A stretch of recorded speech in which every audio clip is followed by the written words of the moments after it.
Nous sommes le peuple fier et cette fierté est basée sur la technologie. Nous ne sommes pas... le Japon est un pays très pauvre sur le plan ressources naturelles. On n'a pas de pétrole, on n'a pas de charbon, on a pas, un petit peu, mais pas beaucoup.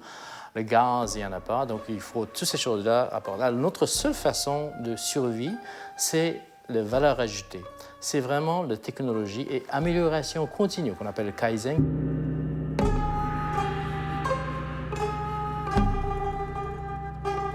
Moi, je dirais que c'est un pays très développé sur le plan technologique. Les gens, les simples citoyens qui travaillent, nos élites ne sont pas les avocats. Les avocats ne produisent pas de biens. Nos élites sont des ingénieurs. Malheureusement, notre pays est représenté pauvrement par les politiciens, moi je crois, et peut-être les diplomates.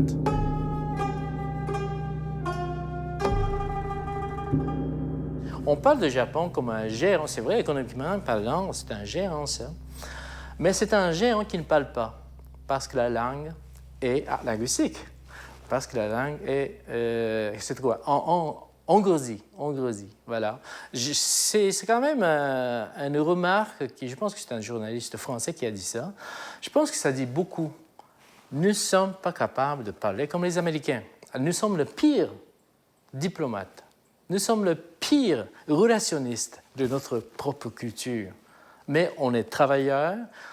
Mais moi, peut-être moins, mais eux, ils sont vraiment travailleurs et puis ils sont capables de s'oublier énormément. Et puis ils passent des heures et des heures et des heures. Ils aiment ça. Le travail, ils aiment ça. Au lieu, quand on se quitte, les Québécois disent « Ne travaille pas trop, va te reposer un peu. » Au Japon, on dit « Lâche pas. » On dit ça « Gambatte, lâche pas. » Et puis on aime ça. Alors c'est peu ça. Ça explique quand même pourquoi on est fort, économiquement parlant. Nous sommes le peuple fondamentalement pacifiste.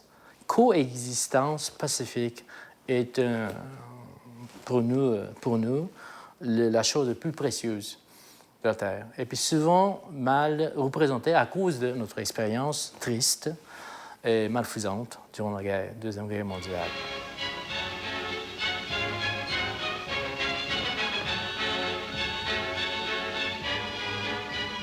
La Constitution contient l'article 9 qui nous défend d'avoir une armée. Alors que tout le monde sait qu'on a une armée. On a une armée importante. Donc, c'est anticonstitutionnel. Tout le monde sait ça. Alors, ils ont créé un concept que ce n'est pas une armée d'agression. C'est une armée, c'est vrai, ils sont les militaires, mais c'est pour l'armée de l'autodéfense. L'autodéfense, Jieitai, en japonais, Jieitai. Mais on sait très bien que quand on veut se défendre, meilleure défense, c'est l'attaque. Donc, ça peut devenir dangereux. Pour être bien à l'aise, notre gouvernement veut changer ça. Il y a une force pour dire. De toute façon, il prône que la Constitution pacifique a été imposée, et puis c'est nous, pour rendre notre Constitution qui est moins contradictoire de la présence de notre armée. Alors, ils sont conscients qu'il y a une hypocrisie quelque part.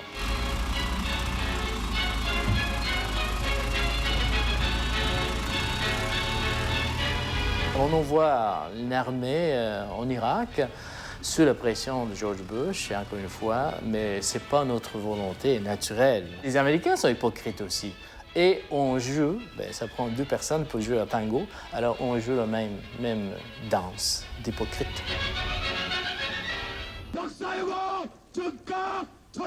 On est critiqué par nos voisins est-asiatiques et un peu à cause de propos un peu malheureux, je pense, de notre gouvernement.